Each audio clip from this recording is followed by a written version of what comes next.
TV Gracia presenta las palabras inefables de Dios. El Evangelio de la Gracia en labios de Jesucristo, hombre. Abba Padre. Así que van comprendiendo, aunque sea uno a uno. Hay que tener la paciencia de Cristo para eso, ¿no? Yo me alegro que tú hayas llegado, que a ti te alumbraron. Eso sí que a mí me alegra, que te alumbraron los ojos y tú ahora entiendes. Bien, entonces vamos al tema de esta noche. Bien, en el capítulo 6, vamos a leer el verso 19 para coger el corte que queremos hablar. En el verso 19.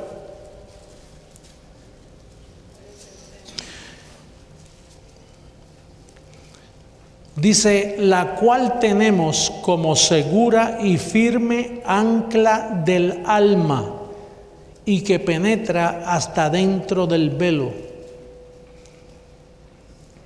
Estuvimos leyendo la semana pasada para que por dos cosas, el verso 18, tienen memoria para que por dos cosas inmutables en las cuales es imposible que Dios mienta, tengamos un fortísimo consuelo. Los que hemos acudido para asirnos de la esperanza puesta delante de nosotros, la cual tenemos como segura y firme ancla del alma. Ese término de alma, el apóstol lo usa varias veces en el Nuevo Testamento, pero es incorrecto. Él mismo nos enseña, yo no estoy criticando al apóstol Pablo, él mismo nos enseña que es incorrecto. Pero a veces, por ejemplo, el pecado fue quitado y a veces Pablo usa términos, si alguno ha pecado no es contra mí. Sí, pero no es porque primero se establece que Cristo muere y quita el pecado de la tierra en un día. El término alma, cuando usted lo lee, debe tener cuidado porque el apóstol a veces usa términos así, alma. Y la razón que él usa ese término es porque cuando un espíritu encarna en un cuerpo, él tiene experiencias almáticas, porque alma se refiere a la vida de un ser humano aquí en la tierra. Entonces, por ejemplo, antes de la cruz, el término alma, la Biblia está lleno de la palabra alma. Por ejemplo, Jesús en su experiencia terrenal dijo, mi alma está triste hasta la muerte. Ahora, después que Él muere y resucita, el término alma desaparece. Porque entonces entra el nuevo término. Primera carta a los Corintios, capítulo 15. Quiero que lo vea bien claro.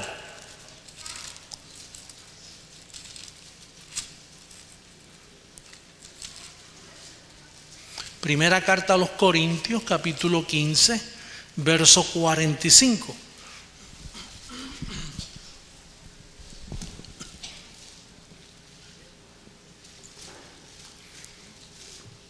¿Lo tienen todos, sí? Dice, así también está escrito. Fue hecho el primer hombre Adán. ¿Qué fue hecho? Alma viviente. Ahora el postrer Adán, ¿qué es? Espíritu vivificante. Entonces ya nosotros no somos almas vivientes, nosotros somos espíritus vivificantes. Porque tal la semilla, tal lo que se siembra y tal la semilla, ¿no? La semilla da fruto por su género. Y él vino para que seamos a la imagen y semejanza de Él mismo. Por lo tanto, yo no lo puedo tratar a usted como un alma. Por ejemplo, los animales tienen alma. Todo lo que vive, todo lo que respira, todo lo que tiene vida, son almas. El hijo de perdición tiene alma. Ahora, solo los escogidos, el hijo de salvación, los vasos de honra, esos son espíritus vivificantes. Ahora, la persona que se va a perder por ser vaso de ira o hijo de perdición o lobo, Jesucristo usó muchos términos, o impío. Por ejemplo, un impío, nosotros vivimos como impíos, pero no éramos impíos. Éramos justos con comportamiento de impío. O sea, éramos ovejas con comportamiento de lobo, pero no éramos lobos. Porque cuando escuchamos la voz del Señor, ahí comenzamos a comportarnos como ovejas. Aunque a veces se nos quedan ciertos rasguños que todavía damos, porque la carne está presente y a veces nos portamos un poquito lobil. Pero yo quería explicarte eso porque en el término, en los círculos cristianos de hoy, ellos piensan que tú eres tripartita. O sea, espíritu, alma y cuerpo. Alma no es una identidad, es un resultado. Nosotros somos seres dualistas, tesoros en vasos de barro. Lo que sucede es que un tesoro que vive en un vaso de barro tiene experiencias almáticas. Y es necesario entender eso. Y lo explica ahí Corintios cuando dice: el primer Adán, almas vivientes; el postrer Adán, que es Jesucristo, espíritu vivificante. Y ahí mismo hay otros versos que dice verso 46: mas lo espiritual no es primero, sino lo animal, luego lo espiritual. Un alma viviente es animal. Pablo dice: el hombre animal no entiende las cosas que son del espíritu. Lo único que las versiones modernas dicen el hombre natural, para no insultar al hombre, dicen el hombre natural, pero en sí la versión antigua dice el hombre animal, porque un hombre que no llega a su posición espiritual es como si fuera un animal. Él come, bebe, duerme, se levanta, come, como lo hacen los mismos animales, al no entender su posición como un ser espiritual. Nosotros somos seres espirituales. Por eso los seres espirituales no nos podemos identificar por pedazos de tierra. Yo soy puertorriqueño, no te equivoques. Y gran cosa, te estás identificando con un pedazo de tierra, con una montañita. Yo soy colombiano, te estás identificando con tierra.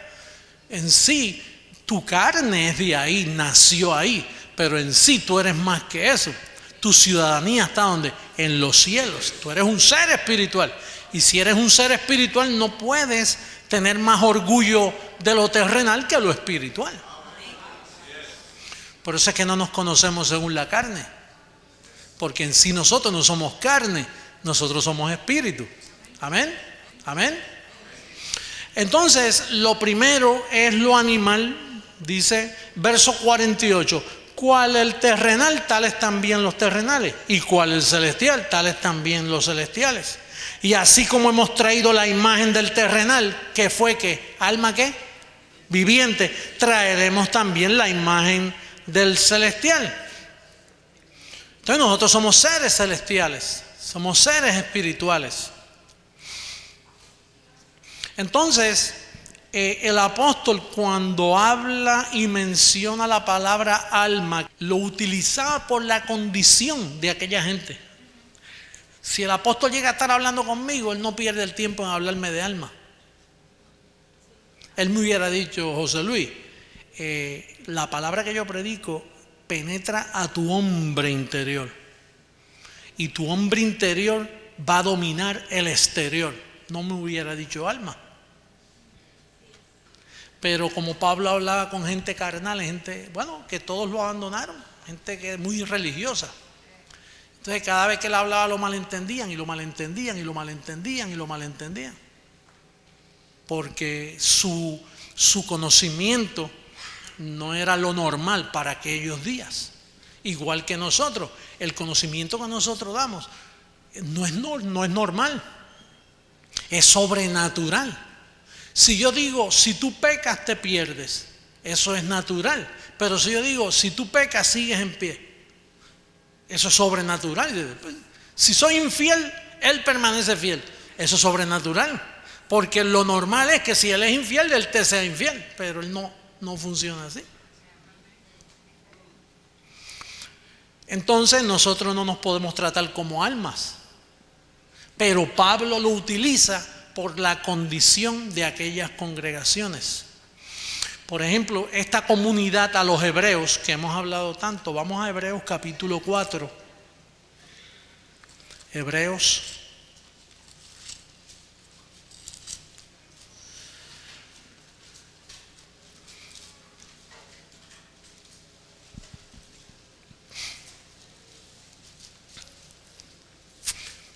capítulo 4 a verso 12.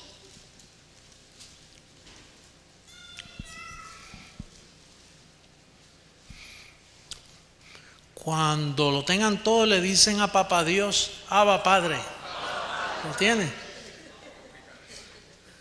Dice, porque la palabra de Dios es viva y eficaz y más cortante que toda espada de dos filos, y penetra hasta partir el alma y el espíritu, las coyunturas y los tuétanos, y discierne los pensamientos y las intenciones del corazón. Fíjate, aquí dice hasta para el alma y el espíritu.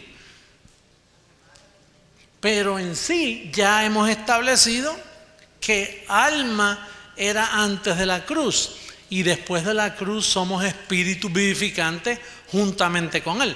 Por eso es que el que se une al Señor, un espíritu es con Él. Si Él es espíritu vivificante, ¿qué yo soy?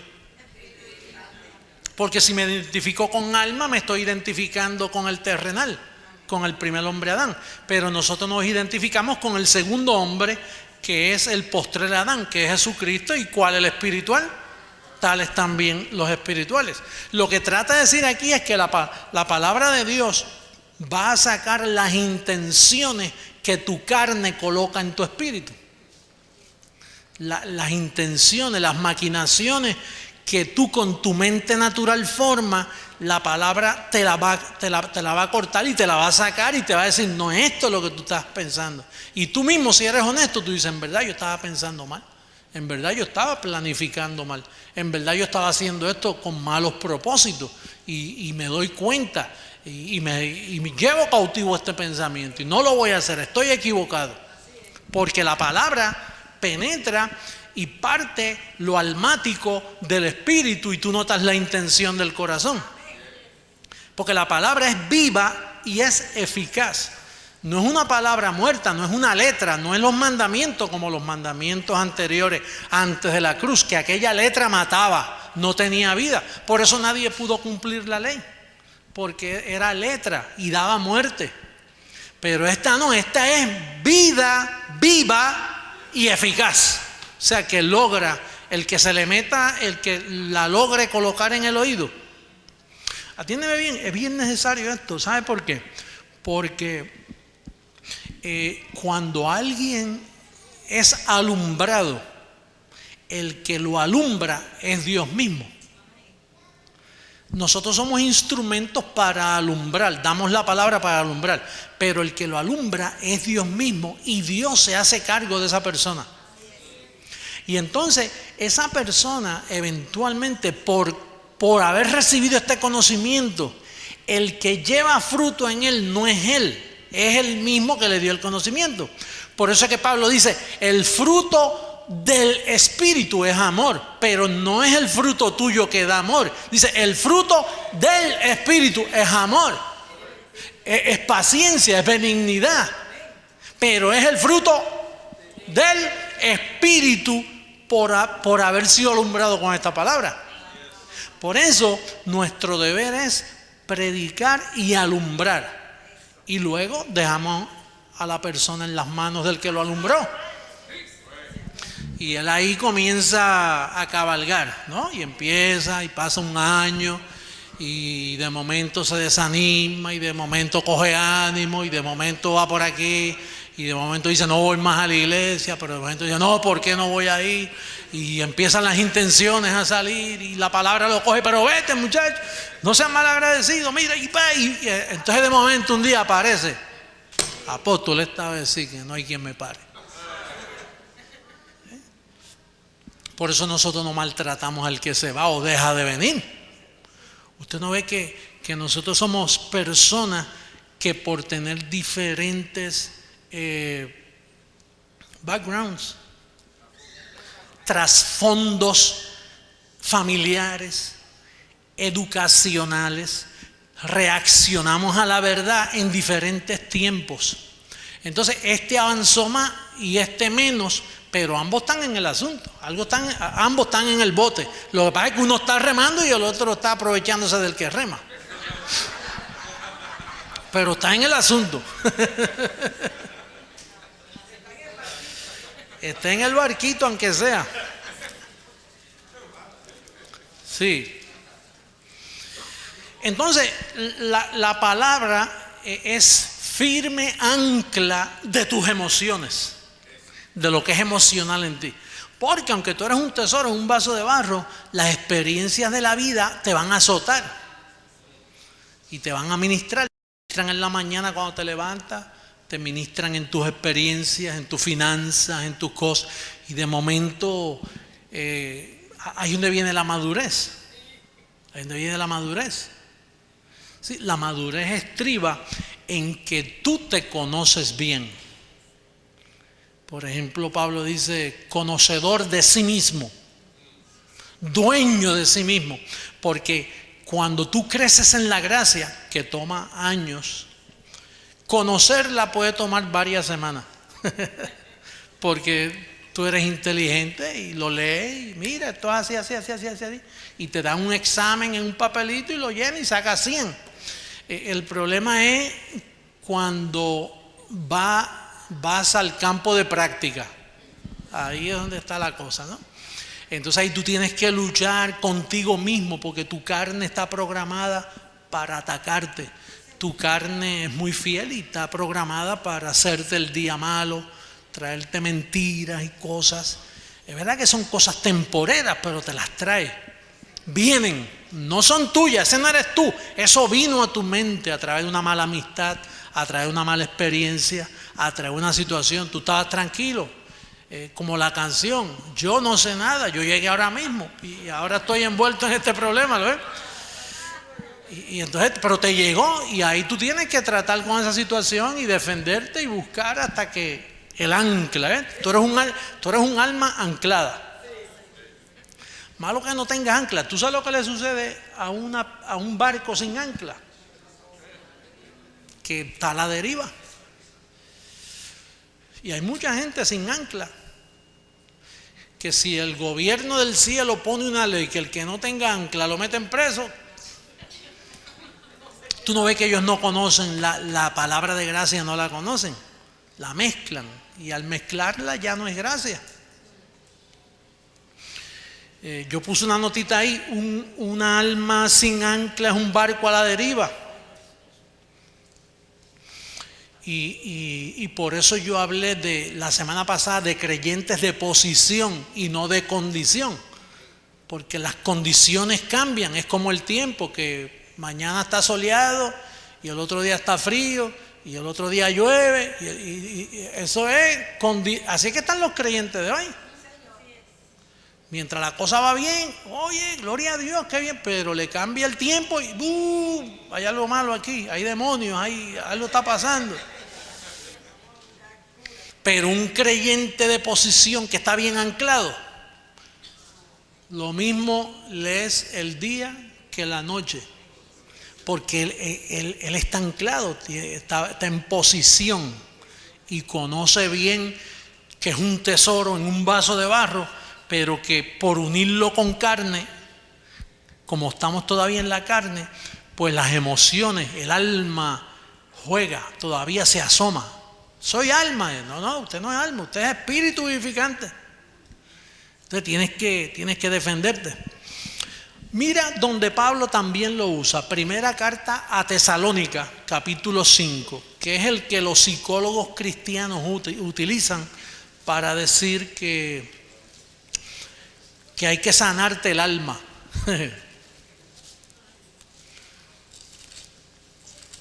Esta quiero que la veas detenidamente porque esta la utilizan mucho cuando nosotros hablamos de espíritu y carne. Ellos dicen, sí, pero el apóstol Pablo, el que ellos dicen, el apóstol Pablo, entonces utilizan eso contra nosotros para contrarrestar. Primera carta a los Tesalonicenses, capítulo 5, verso 23. Pero vas a notar unos detalles ahí bien importantes que ellos no lo mencionan.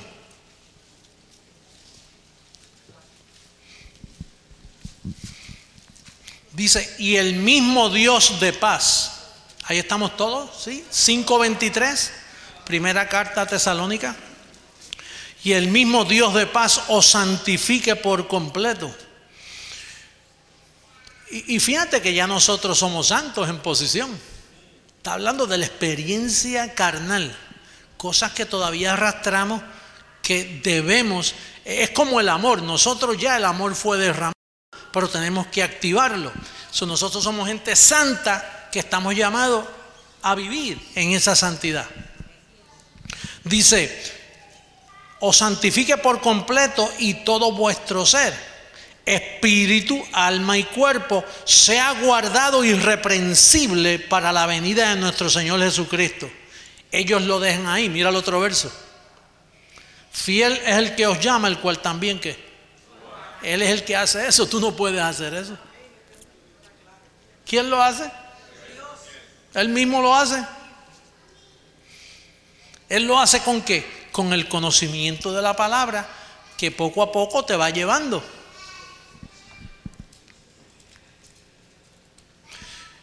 Es como los corintianos. Fíjate lo honesto que fue Pablo con ellos en el primer capítulo de primera carta a los Corintios. Vamos allá rapidito para que vean a Pablo cómo habla en estos términos. Capítulo 1, verso 2.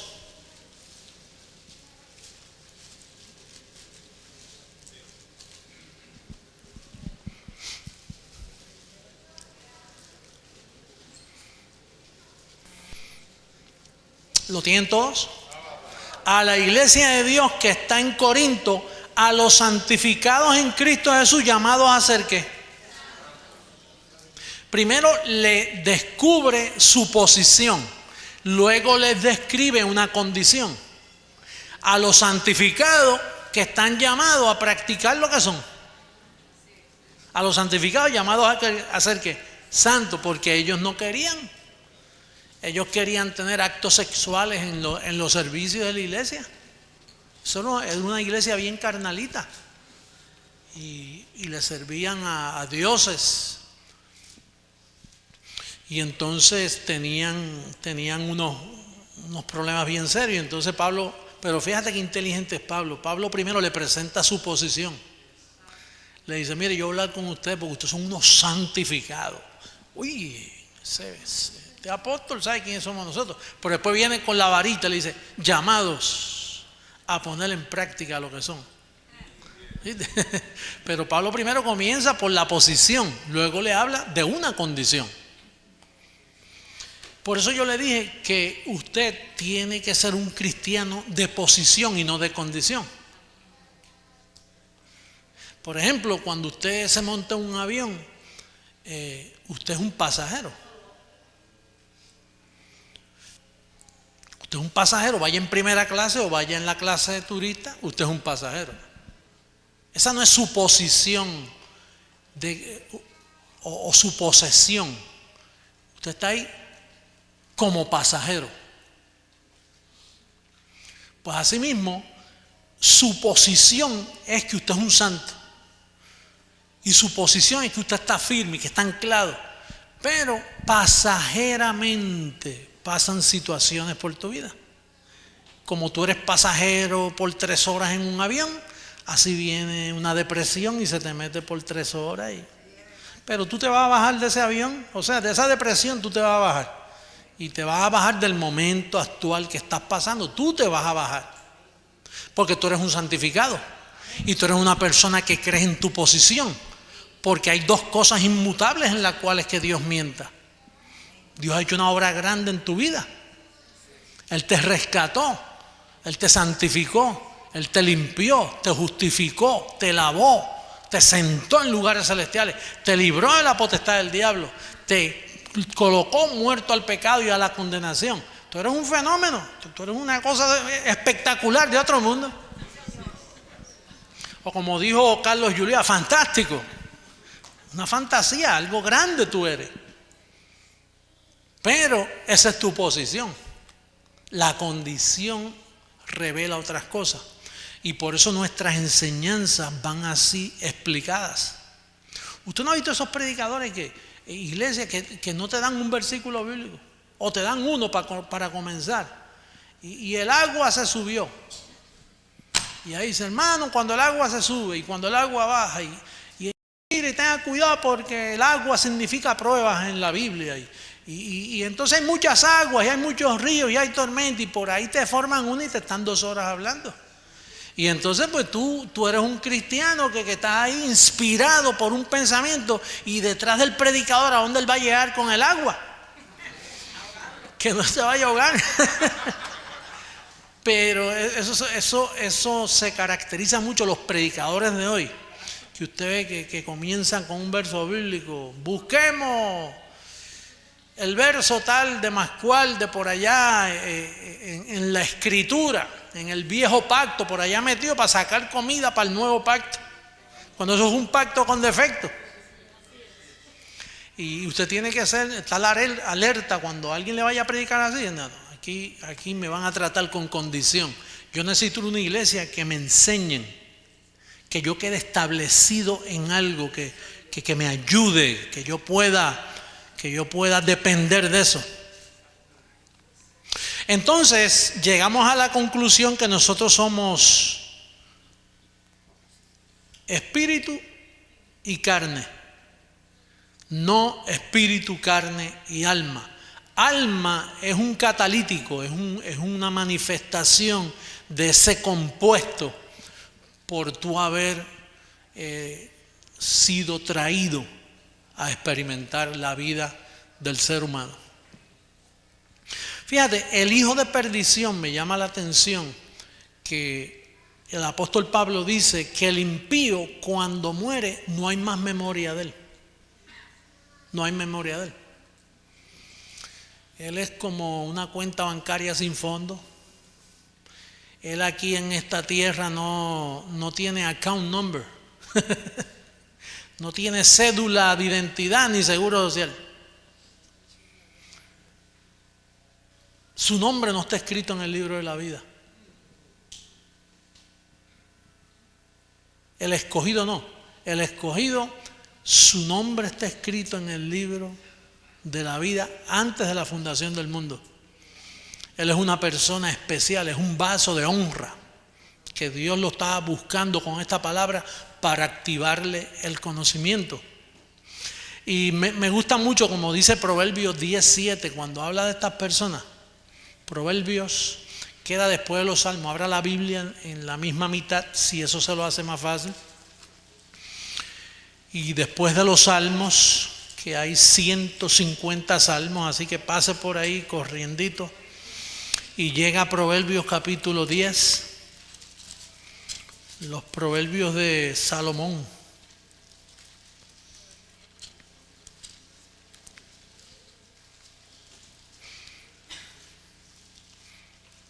Capítulo 10, verso 7. Mira lo que dice del impío y del justo. Dice, la memoria del justo será bendita, mas el nombre de los impíos se pudrirá. Hasta el nombre se le pudre. No hay archivo. Tú lo buscas y dices, oye, ¿qué sucedió con este individuo? ¿No? Si ese se murió como un perro. La Biblia registra que cuando una persona no es escogida y muere, la gente piensa que van a un eterno fuego allá en las ánimas donde hay que interceder por ellos. Eso no hay Biblia para eso. Pablo, el apóstol, dice que son vasos de ira preparados para destrucción. Estos hombres cuando mueren, se mueren como el perro de la esquina, que aunque el dueño lo llora, sigue siendo perro. Es un alma viviente que muere y toda su vida terminó ahí. De él no hay más memoria, hasta su nombre se borra. No hay memoria del impío. Y como dije, impío es una posición, no una condición. Nosotros tuvimos condición de impío, nos portamos como impíos en una ocasión, pero luego cuando la luz se reveló, dejamos de vivir impíamente y ahora vivimos piadosamente. Porque no somos impíos, somos justos. Aún antes de saber que fuimos justos, ya éramos. Esta palabra revela, saca tu identidad a la luz.